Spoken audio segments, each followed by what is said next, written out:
Good morning, কেমন আছেন সবাই? সকলকে স্বাগত জানিয়ে আসামের গুয়াহাটি থেকে আমি সুরভি আবার একবার চলে আসলাম আপনাদের মাঝে নতুন একটা ভ্লগের সাথে। ভ্লগের শুরুটা দেখে নিশ্চয়ই বুঝতে পারছেন যে আজকের ভ্লগটা একটু স্পেশাল, কারণ আজ রবিবারের সকালবেলা এই যে আমরা প্রথমেই সরস্বতী পুজোর যে আয়োজন শুরু করেছি সেটা দিয়ে ভ্লগটা শুরু করলাম। এবছর যেহেতু সরস্বতী পুজো 2 দিন পড়েছে, রবিবার আর সোমবার, আমরা পুজোটা করছি রবিবারে। এটা আমরা সোসাইটির সকলে মিলেই করছি। একদম বাংলা, বিহার, আসাম, রাজস্থান, উড়িষ্যা সমস্ত কিছু মিলিয়ে মিশিয়ে সকলে মিলে আজকে এই পুজোটার আয়োজন করা হয়েছে। আমাদের যে কোনো পুজোর অনুষ্ঠান এই শিব মন্দিরেই হয়। যারা আমার পুরনো ভিউয়ার তারা তো জানেনই যে বেশ কয়েক বছর ধরে আমরা এই সরস্বতী পুজোর আয়োজন করেছি। এই সরস্বতী পুজোটা টোটালটা মহিলা মণ্ডল মিলেই করা হয়, মানে আমাদের ফ্ল্যাটে যতগুলো মহিলারা আছি তারা মিলেই এই পুজোটার আয়োজন করেছি। ভীষণ আনন্দ হয় যে কোনো পুজো অনুষ্ঠানে। আমাদের বাইরে থাকা সারাটা জীবন তো ওই মানে সারাটা দিনই সকাল থেকে সন্ধ্যা অবধি সবারই ব্যস্ত রুটিন আর ওই 4 দেওয়ালের মধ্যেই বন্দি। তাই যে কোনো পুজো বা অকেশন হলে আমরা সবাই মিলে একসাথে মিলিত হয়েই পুজোর আয়োজন করি বা যে কোনো অনুষ্ঠান পার্টি করি। আপনারা তো সব জেনেই গেছেন, সেই নিয়ে আজকের এই আয়োজন।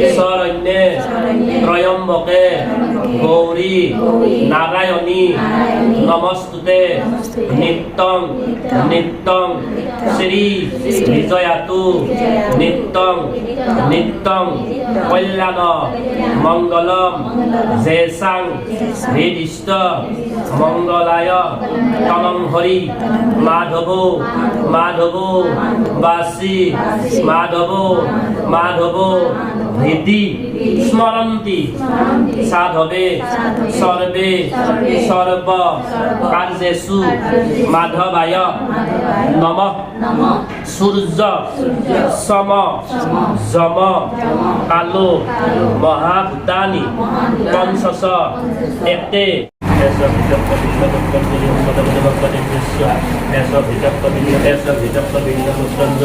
ওম বড় বড় বাপ্পাদের নিঃস্বাহা এসব হিসাব বিল্লা বস্ত্রাঞ্জলিম বড় বড় বাপ্পাদের নিঃস্বাহা এসব হিসাব বিল্লা বস্ত্রাঞ্জলিম বড় বড় বাপ্পাদের নিঃস্বাহা এসব হিসাব বিল্লা বস্ত্রাঞ্জলিম বড় বড় বাপ্পাদের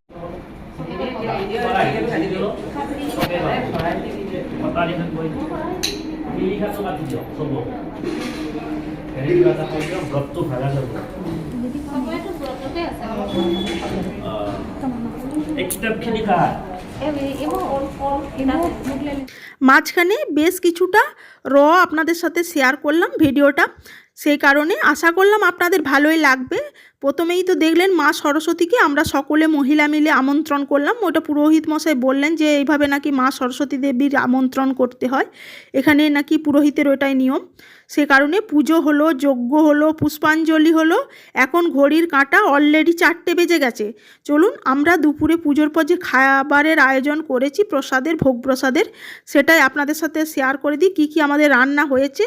সবার প্রথমে টমেটোর চাটনি দিয়ে শুরু করলাম। টমেটোর চাটনি, এই যে দেখুন গরম গরম বেগনি, আলু, পাঁপড়, বাদাম দিয়ে একটা ভাজা, ঘন্ট মানে লাবড়া টাইপের, আর খিচুড়ি।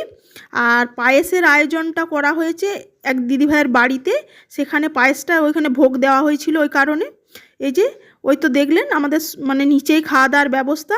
এখন ঘড়ির কাঁটা অলরেডি 4:30, মা ছেলে খেতে বসে পড়েছি। এই যে সবার প্রথমে এই প্লেটে এসে হাজির হয়ে গেছে টেবিলে। ভীষণ খিদে পেয়েছে জানেন, ওই সকাল থেকে বুঝতেই তো পাচ্ছেন পুজোর দিন, আর এই সময় একদম অলরেডি বিকেলবেলা হয়ে গেছে, শীতের বিকেল। এখানে অলরেডি ঠান্ডাও পড়তে শুরু করেছে, হালকা হালকা ঠান্ডাও লাগছে জানেন। সবার প্রথমেই টমেটোর চাটনি পাতে পড়ে গেল, তারপরেই পড়ে গেল এই যে লাবড়া, আমাদের বাঙালির যেটা বলা হয় খিচুড়ির সাথে মেন লাবড়া, সমস্ত সবজি দিয়ে একটা তরকারি আর কি। তারপরে এবার চলে আসলো আপনার ওই আলু, পাঁপড়, এসব মানে বাদাম সমস্ত কিছু দিয়ে ভাজা ভাজা একটা আর কি, মানে সমস্ত কিছু ভাজা আর কি। আর ওই তো বেগনি বললামই আপনাদেরকে, আর গরম গরম খিচুড়ি। ভীষণ খিদেও পেয়ে গেছে। সবার প্রথমে দেখুন সবজিগুলো আগে পাতে দিচ্ছে, তারপরে খিচুড়িটা আসলো। আর খিচুড়িটা একদম গরম আছে জানেন, এই শীতের দিনে খেতে ভালোও লাগবে। আর ছেলেরও অলরেডি সকলেরই খিদে পেয়ে গেছে।